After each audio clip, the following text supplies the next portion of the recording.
Praise the Lord. എസ്തേറിൻ്റെ പുസ്തകം 5-ാം അധ്യായം അതിൻ്റെ 1 മുതൽ 14 വരെയുള്ളതായ വേദവാക്യങ്ങൾ. 3-ാം ദിവസം എസ്തേർ രാജവസ്ത്രം ധരിച്ചും കൊണ്ട് രാജധാനിയുടെ അകത്തെ പ്രാകാരത്തിൽ ചെന്ന് രാജഗൃഹത്തിൻ്റെ നേരെ നിന്ന് രാജാവ് രാജധാനിയിൽ രാജഗൃഹത്തിൻ്റെ വാതിലിനു നേരെ തൻ്റെ സിംഹാസനത്തിലിരിക്കുകയായിരുന്നു. എസ്തേർ രാജ്ഞി പ്രാകാരത്തിൽ നിൽക്കുന്നത് രാജാവ് കണ്ടപ്പോൾ അവൻ അവളോട് കൃപ തോന്നി.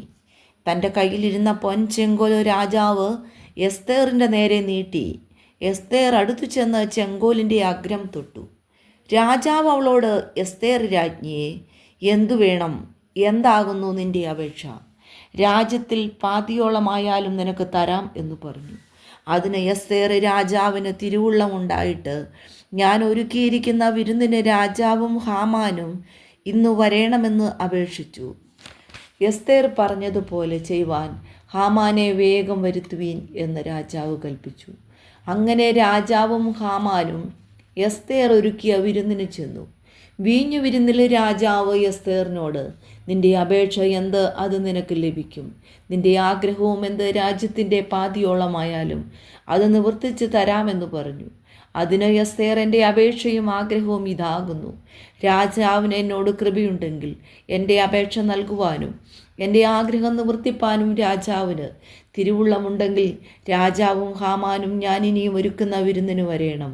നാളെ ഞാൻ രാജാവ് കൽപ്പിച്ചതുപോലെ ചെയ്തു കൊള്ളാം എന്ന് പറഞ്ഞു. അന്ന് ഹാമാൻ സന്തോഷവും ആനന്ദവും ഉള്ളവനായി പുറപ്പെട്ടു പോയി. എന്നാൽ രാജാവിൻ്റെ വാതിൽക്കൽ മൊർദെഖായി എഴുന്നേൽക്കാതെയും തന്നെ കൂസാതെയും ഇരിക്കുന്നത് കണ്ട് ഹാമാൻ മൊർദെഖായിയുടെ നേരെ കോപം നിറഞ്ഞു. എങ്കിലും ഹാമാൻ തന്നെത്താൻ അടക്കിക്കൊണ്ട് തൻ്റെ വീട്ടിൽ ചെന്ന് സ്നേഹിതന്മാരെയും ഭാര്യ സേരസിനെയും വിളിപ്പിച്ചു. ഹാമാൻ അവരോട് തൻ്റെ ധനമാഹാത്മ്യം, പുത്രമഹത്വവും രാജാവ് തനിക്ക് നൽകിയ ഉന്നത പദവിയും പ്രഭുക്കന്മാർക്കും രാജഭൃത്യന്മാർക്കും മേലായി തന്നെ ഉയർത്തിയിരിക്കുന്നതും വിവരിച്ചു പറഞ്ഞു. എന്നാൽ എസ്തേർ രാജ്ഞിയും താൻ ഒരുക്കിയ വിരുന്നിനും എന്നെയല്ലാതെ മറ്റാരെയും രാജാവിനോടുകൂടെ ചെല്ലുവാൻ അനുവദിച്ചില്ല.